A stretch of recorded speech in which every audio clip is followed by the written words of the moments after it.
Hi guys, and welcome to another iPad mini review, and in this review I'm going to look at two aspects of the iPad mini that individually work very well, but when you combine the two we discover a small design flaw, and it brings up some interesting ways of how to fix the issue.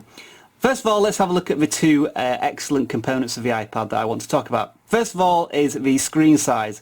This is of course a mini device, as it self-promotes itself, but when compared to other small tablets of the same competitive market, the 7.9-inch display of the iPad mini means that even though it is a smaller device, it is much bigger than its rivals, which means that watching videos and playing games on the device is excellent.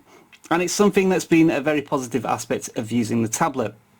The second positive of a device that I want to look at is this thing right here, which has been a good stalwart of the iPad and iPhone series for a long time. It's the on-screen keyboard. Now of course the iPad is not very customizable in its keyboard, so you're pretty much stuck with this one, but that's by no means a bad thing, because the keyboard is excellent. The keys are nice and large, very easy and intuitive to use, and I don't find I make too many spelling mistakes when I'm using the keyboard as it is.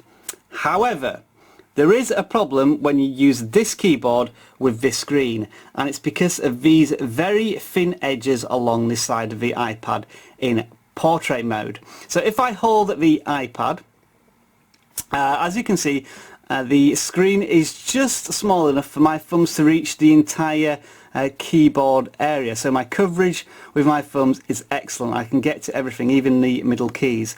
However, one problem is when you're wanting to use keys at the side of your thumbs, just look at how my thumbs end up.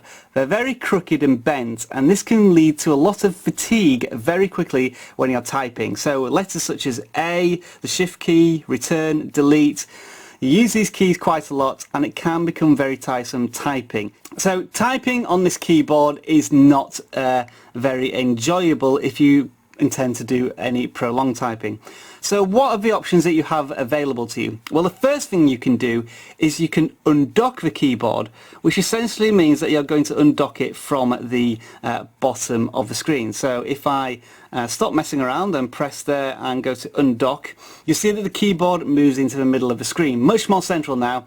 And if I hold the keyboard now, I still have pretty good coverage of the keyboard, but when I'm typing at the top here, my thumbs feel a lot more flexible and free to get the edges of the keyboard. So it does look a bit ridiculous in that I'm typing in the middle, but I can reach everything. There is of course though another drawback. As I said, it's in the middle of the screen, and that means that potentially when you're on a screen, say for example if I want to type in a comment, and let's say I want to type in this comment here, the keyboard centers, the screen centers, and the keyboard now is actually typing over my words, so I can't actually see what I'm typing.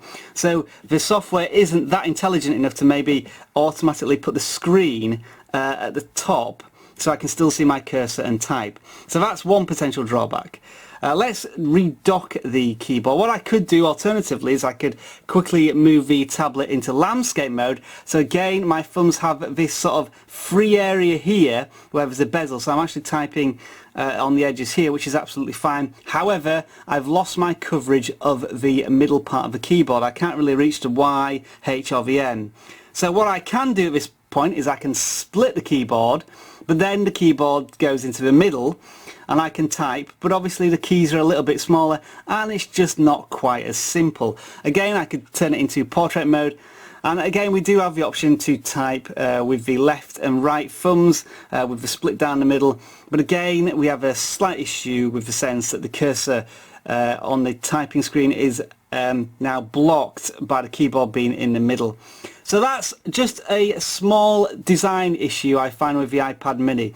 It's great that they've extended the screen, but they've taken away some of the physical attributes of a human being, in the sense that it's very difficult to type when you have your thumbs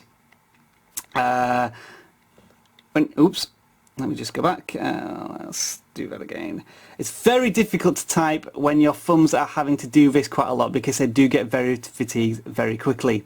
So all in all, two good points actually equal a slight minor point. So thanks for watching this video, guys. The summary is that the keyboard requires a bit of adjustment from you. On all of the devices I've used, I've never found myself with any physical issues using the keyboard, but you do have to make some compromises and sort of move a tablet around or change the settings or do things to make sure that when you're typing you can type with comfort and with practicality with what you're typing on screen. See you later. I'll see you all in another video. Thanks for watching.